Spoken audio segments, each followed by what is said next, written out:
আমরা তো হসপিটালের স্টাফ, তো এই অ্যাম্বুলেন্স দিয়ে আর সরি ফায়ার সার্ভিস দিয়ে আনা হয়েছে পারি যে এটা রোড অ্যাক্সিডেন্ট হয়েছে। কোন জায়গাতে হয়েছে?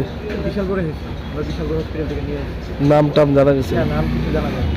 কীভাবে অ্যাক্সিডেন্টটা হয়েছে কীভাবে? এটা ঠিক এখনো ভালোভাবে জানা যেতেছে না, অ্যাক্সিডেন্টই হয়েছে। আমরা শুনছো নি কীভাবে হয়েছে? না, এমন কিছু লাগে না। হাসপাতালে কে নিয়ে আসলো? হাসপাতালে অ্যাম্বুলেন্স ফায়ার সার্ভিসে নিয়ে আসছে। তখন কি জীবিত আছিল? এখন হয় তখন জীবিত ছিল। আচ্ছা, বয়সটা কীরকম হবে? এবার 50+। যে মৃত্যু হয়েছে কোন সময়? আসার পথেই নাকি? আসার পথে মৃত্যু হয়েছে। কোনো বাড়ির লোক আছে? না না, বাড়ির লোকের না। কিছুক্ষণ আগে একটা অ্যাক্সিডেন্ট, রোড ট্রাফিক অ্যাক্সিডেন্ট একটা পেশেন্ট এসছে। পেশেন্টের নাম তো আমরা ঠিক জানতে পারিনি। ওরা বিশালগড় সাব ডিভিশন হাসপাতাল থেকে এসছে, ওরা রেফার করেছে, ওদের কাছে নাকি ফায়ার সার্ভিস নিয়ে এসেছিল।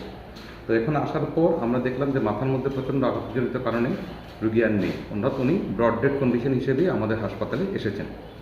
তো আমরা এখন যা পেয়েছি, যা ওনার সম্ভবত মাথায় লেগেছে, কান দিয়ে মাথা দিয়ে রক্ত বেরিয়েছে, এটার জন্য সম্ভবত ওনার মৃত্যুর কারণ। আমরা ওনাকে মৃত অবস্থাতেই হাসপাতালে পেয়েছি। বয়সটা কীরকম হবে? ওনার আনুমানিক বয়স 50 বছর আমরা অনুমান করছি। বাড়ির লোক টোক এখন অব্দি কেউ আইসে? বাড়ির লোক এখনো কেউ দিয়ে যায়নি, তারা আপনাদের বিশালগড় সাব ডিভিশন হসপিটাল থেকে অ্যাম্বুলেন্স করে এসছে, অ্যাম্বুলেন্সটা নিয়ে গেছে। Thank you.